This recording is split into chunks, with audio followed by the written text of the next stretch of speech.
세계가 주목하는 시드니 PC 이터리 세인트 피터. 2016년 오픈 당시에도 꽤 주목을 받았는데요. 불과 2-3년 사이에 월드 베스트 레스토랑의 이름을 올리며 세계적으로 관심을 받게 됨과 동시에 여러 매거진에서 수많은 어워드를 수상하면서 호주를 대표하는 50대 레스토랑에 뽑히게 되었죠. 특히 2018년과 19년은 세계적으로 주목을 받으면서 대부분의 매스컴에서 호주 최상위 레스토랑으로 인정을 받으며 올해의 레스토랑상을 포함해서 무려 4군데서 올해의 셰프상을 수상하며 그야말로 세인트 피터와 조시 나일란드의 해였다고 해도 과언이 아닌데요. 이제 그의 나이가 33살인 걸 감안하면 정말 엄청난 업적이라고 할 수 있겠네요. 한 분야에서 이렇게 빠른 시일 내에 성공한 사람들 보면 참 멋있는 것 같아요. 이 왼쪽에 있는 이 친구가 바로 조시 나일란드고요. 오른쪽에 있는 사람은 마시모 보츠라죠. 매일 들어오는 신선한 재료에 따라서 메뉴가 바뀌는 레스토랑. 보통 소고기 스테이크에 사용하는 드라이 에이징 기술을 생선에 접목해서 생선 스테이크로 만드는가 하면 일반적으로 버려지는 심장이나 간, 위장 같은 이런 생선의 부산물들을 이용해서 색다른 요리를 선보이기도 하고요. 보통 육류를 재료로 만들어지는 대표적인 요리들을 생선으로 대체해버려서 자신만의 스타일을 창조해버린 호주 생선 요리의 패러다임을 바꾼 요리사라는 극찬을 받고 있죠.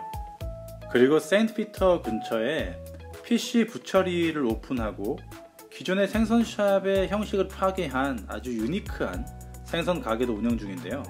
마치 소나 돼지고기처럼 부위별로 나눠서 판매도 하고 피쉬앤칩스, 파이, 샌드위치 같은 조리된 음식을 구매할 수도 있는데요. 물을 사용하지 않고 아주 드라이한 작업장이 좀 낯설기도 하고 깔끔한 매장을 보면 여기가 과연 생선샵이 맞나 싶은 의구심이 들기도 합니다. 사실 저도 소시적에 생선을 좀 잡아봤는데요. 생선과 해산물을 손질하는데 물을 사용하지 않는 모습이 참 특이하더라고요. 물을 사용하는 순간부터 부패가 빨라지고 냄새가 많이 나기 때문에 페이퍼 타올로 물기와 핏물을 제거해가면서 작업을 한대요. 30대 초반의 나이에 해산물 요리의 장인으로 인정을 받으며 세계 곳곳에 초대를 받아서 강연을 하러 다니는 성공한 요리사가 된 조씨는 그가 15살이던 시절 암 환자들을 위한 자선 행사에서 봉사활동을 하다 스타 셰프인 테츠야와 피터 도일 등 당시 호주 최고의 셰프들과 인연을 맺게 되고 그때를 계기로 17세의 어린 나이에 요리사의 길로 들어섰다고 하네요.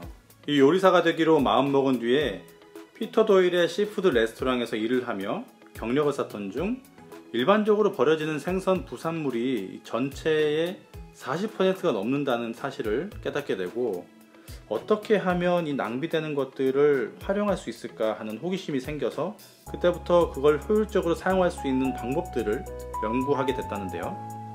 그 결과가 바로 지금의 세인트 피터와 PC 부처리가 탄생하게 된 것 같네요.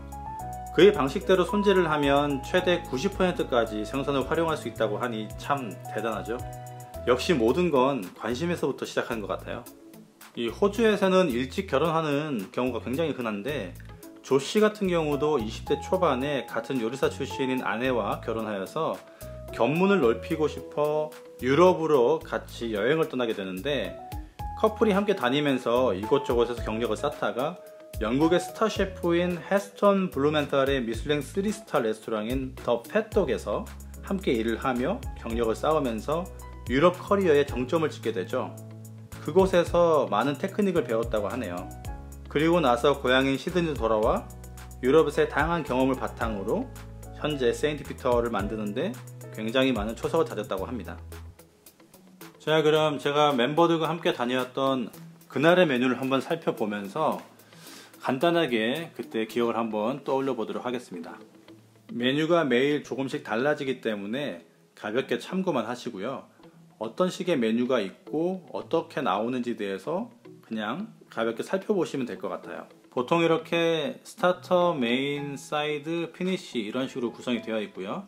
세인트 피터에 가면 굴을 먹어보라는 권유를 굉장히 많이 받았었는데 그 이유는 직접 드셔보시면 알 수 있을 것 같아요. 저도 굉장히 만족스러웠고요. 일반적으로 먹었던 레스토랑에서의 굴과는 좀 달랐어요. 스타터로 상큼하고 깔끔하면서 깊이 있는 맛이 참 좋았고요. 그리고 이것은 샤큐테리를 생선을 가지고 샤큐테리를 만들었는데 굉장히 독창적이었고 맛있고, 그리고 의외로 밸런스가 너무 뛰어나서 참 조금 충격을 받았던 그런 메뉴였던 것 같네요. 다시 먹고 싶을 만큼 기억에 많이 남고요. 그리고 이거는 성게가 올라간 브레드인데 뭐랄까 일식의 건칸 같은 느낌이었는데 그걸 빵으로 대체해서 조금 특이하긴 했지만 그냥 좀 무난했던 그런 메뉴였던 것 같네요. 여기서는 특이하게 생선을 머리부터 꼬리까지 모두 다 비주얼적으로 보여주면서 요리를 제공하고, 이 메뉴 같은 경우는 이 스피나치 소스와 요거트 소스의 밸런스가 너무 좋아서 기억이 많이 남는데 사실 비주얼적으로 그렇게 예쁘진 않잖아요. 그리고 이게 아마 피쉬앤칩스였던 것 같은데요. 일반적으로 잘 사용하지 않는 뮬렛을 사용한 게 좀 인상적이었고, 역시나 비주얼적으로 예쁘진 않았지만 평소에 먹었던 피쉬앤칩스하고는 굉장히 차별화된 맛이었고요. 그리고 시푸드 레스토랑에 가면 항상 있는 메뉴죠. 관자 요리. 과연 이곳의 관자 요리는 어떨까 궁금했었는데 이것도 추천드립니다. 만약 관자가 있다면 꼭 한번 드셔보시는 걸 권해드려요. 전반적으로 뭐 하나 빠지는 메뉴가 없었던 것 같고요. 확실히 일반적인 시푸드 레스토랑에서 볼 수 없는 창의적인 요리들이 많이 있었고, 튜나 같은 경우도 아몬드와 이 30일 동안 드라이제된 튜나의 식감과 밸런스가 좋았고요. 이 메뉴 같은 경우도 트레발란데 BBQ한 콘과 소스가 저한테는 조금 그렇게 매력적이진 않았지만 이 생선 자체는 굉장히 맛이 좋았던 것 같아요. 그리고 이날 가장 기대를 많이 했던 황새치 스테이크가 나왔는데요.